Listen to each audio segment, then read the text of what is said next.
Hey guys, Lushram here. I'm going to be doing something new today, which is a guide. This guy is going to be on Aatrox the Darkin Blade. He can be played either in the mid or top. He can also jungle, but this guide won't cover that. I prefer to play him in the mid lane as the AP carries can't usually handle his burst. He's listed as a melee fighter champion, but he's usually played as an assassin. This is because he can just kill the squishies really easily, especially in team fights. Now let's move on to his abilities, skill order, and combos. Aatrox's passive is called Bloodwell. When he damages himself by using his ability, it gets stored in the Bloodwell. When he dies, the amount in the Bloodwell revives him. It also passively gives him attack speed depending on how much he has in his Bloodwell. Dark Flight, which is his Q, is his escape and gap closer. Enemies in the center of it get knocked up while those in the outer circle just receive damage. His W has two parts to it, Bloodthirst and Blood Price. Bloodthirst heals you every third attack and heals you 3 times as much as it normally would if you are below half health. Blood Price adds more damage to your third attack but at the cost of your health. Blaze of Torment is your ranged slowing spell. It's like a triangle. It starts wide but gets narrower near the end. It also slows everything by 40%. Slow is really strong because the enemies don't gradually get it back. They stay at 40% until the duration is over. His ultimate, Massacre, is an AoE spell that goes around him. He gets more range on his auto attacks, but is still classified as melee, so he can still use items like Ravenous Hydra. So the skill order for top and mid are basically the same. The only difference is what you start out with.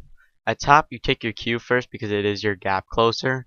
So if you do get ganked, you can easily escape. Then you take your W on both because it's a sustain, and then the opposite spell of what you first took. So if you took your Q, then you take your E third. But if you took your E, then you take your Q. For mid, I like to take my E first because it is a ranged spell. That way I can leash for my jungler. You max your W first because Blood Price is your main damaging spell. You max your E second because it increases the duration of the slow and also reduces the cooldown. And then you max your Q last because it also reduces the cooldown. You take your ultimate whenever possible, which is 6, 11, and 16.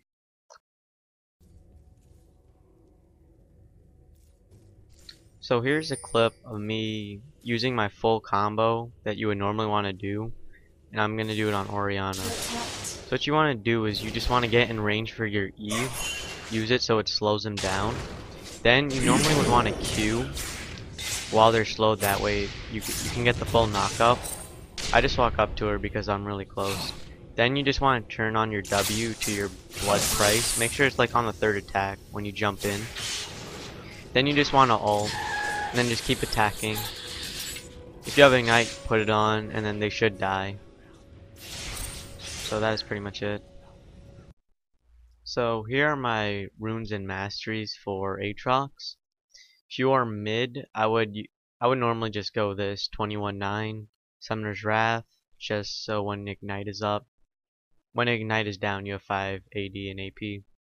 Fury because he scales really well with attack speed. Sorcery just for cooldown reduction, Butcher to help you last hit. So you're gonna push a lot as Aatrox, so this helps when taking down turrets. 12 attack damage, 8% armor pen. These are just standard, to be honest. Attack damage, more armor pen, and Executioner, which deals 5% more damage to targets below 50. Durability just makes you tankier, armor, magic resist, and 30 health. As for top, you can take these if you're top 2 if you're against a counter. But normally if you're top, I mean not if you're if you're against someone who you counter, then you would take these.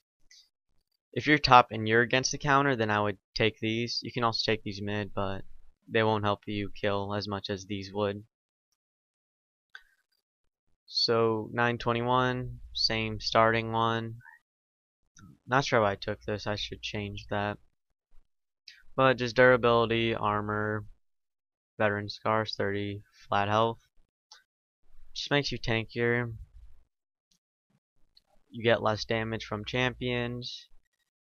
Get tenacity, juggernaut, increases maximum health, armor, and reduces damage taken by 3%. So those are the masteries I like to take. As for runes, I just like to take AD. So AD reds, AD quints, flat armor yellows. For glyphs, if you're going mid, then I would take flat magic resist. Although if you're top, you can take scaling. I just honestly take flat with everything. I don't really like scaling magic resist. So that is it for that. So the next section is build order. There's 3 ways you can start on Aatrox. You can start boots with 4 pots. That's what I like to start off with, especially against mid because usually they're skill shots. If you're top or you're mid and you're up against like an AD counter to you, like Jax or Teemo, not necessarily Teemo, then you would, but against Jax you would want to start cloth armor with 5 health pots. That we can just get through without taking too much damage. The alternative start is a fort pot and 3 health pots. I don't really like that start though because I feel like fort pots are really a waste of gold because you already have your passive for any baiting skills you want. So I just try to start off with boots. Next item you want to build is a Doran's Blade. You can build 2 if you're having trouble, but I wouldn't really build 2 if you're having trouble. I would just build tier 2 boots depending on who you're facing. But you just want to get 1 Doran's Blade because it gives you 80 health, 10 attack damage, and some lifesteal. Just makes you tankier early game. If you have enough money for a BF sword, then I would just go straight for that, skipping the Doran's Blade. Because the first major item you do want to buy is a Bloodthirster. This is because it gives you, once it's stacked, it gives you 100 AD and I think 18% lifesteal or 16. Pretty sure it's 16. But yeah, you'll just get even more lifesteal with your W now. If you already haven't, then you want to upgrade your tier to tier 2 boots. I would normally build, if you're really fed early game, then I would build Ionian boots of lucidity. But otherwise, I would just get Mercury treads. That way, in team fights, you won't get CC'd so much as long, and you can then kill their carry. Afterwards, I would build a Giant's Belt starting off. Not giant. Afterwards, I would build a Frozen Mallet starting off with a Giant's Belt. That way, you're really tanky. Then build a Phage, and then finish the Giant. Then finish the Frozen Mallet. Frozen Mallet is just so you can stick onto people really well. Gives you AD and health, so it just makes you overall tankier. Afterwards, I would buy a Last Whisper just so you have armor penetration. That way your damage stays consistent throughout the game. The next item depends on whether their AP carry is fed or AD. I would normally go for a Spirit Visage because it works so well with his passive. It increases how much he does by 20% and how much life he restores, life he steals with his W and lifesteal basically. Although if they are an all AD team, which is pretty common nowadays, then there is no point in going for a Spirit Visage. Just get something like a Randuin's Omen or a Sunfire Cape.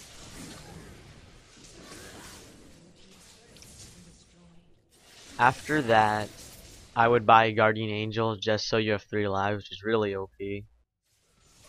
If you feel like you don't need a GA because your team's already tanky enough, then you can skip that and instead get a Zephyr.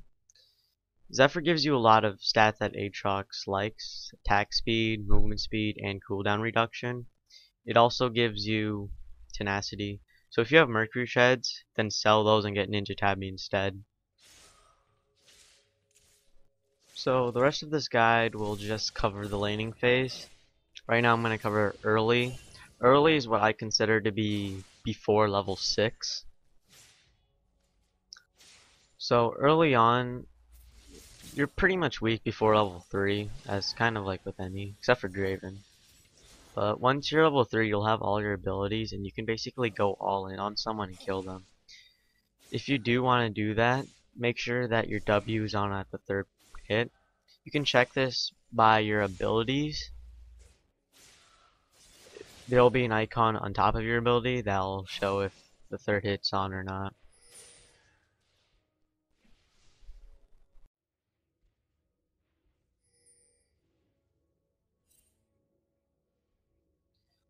Now I'm going to cover the laning phase. The laning phase is pre 20 minutes in my opinion.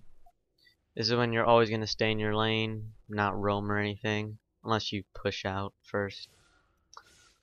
But as Aatrox, you do want to get a lot of kills, especially if you're mid, but you always want to go for CS. This is basically true for any champion except for supports. One thing that you should never do is prioritize harass over CS. Because CS is what keeps you in the game, especially for Aatrox. Aatrox relies heavily on items, so if he doesn't get those items, then he will fall really behind. And that's why you need CS to get the gold. So always prioritize CS instead of harass. If you're not gonna miss any CS, then sure, go for the harass. But if you are, don't harass them. But as an early game, you just want to keep farming. So here's an example of what you don't want to do in team fights. First mistake, as you saw here, was I'm the one who initiated on the thread with the Q. And I think it was a 3v4. Well, Ashe comes in late, so now it's a 4v4. And right there, I Q'd and then I canceled. You can cancel your Q by flashing, which is just really bad. So I try to switch to Caitlyn because she's the most fed on the other team. And yeah, since my passive gets popped and then I just get killed by Evelyn. So that's what you don't want to do in team fights. That was just really bad by me. Here's what you do want to do in team fights. So I start out by just baiting, by recalling, and we find Evelyn. Warwick just ults her. Do get caught out. But luckily that Ashe arrow hit Caitlyn, so I queued onto her. I didn't get the knock up, but Thresh peeled for her. I would have killed Caitlyn, but the thing that messed me up was my camera got fucked up. Like I couldn't move it, so I just kept auto attacking whoever was the closest to me. So that's why I couldn't kill Kate. Otherwise, that was an easy kill, as you could have saw. I could just auto attack when she flashed. My passive does get popped, and I try to initiate onto Caitlyn again, but she slows me, and then she gets a free Q, along with the tower hit, so I die.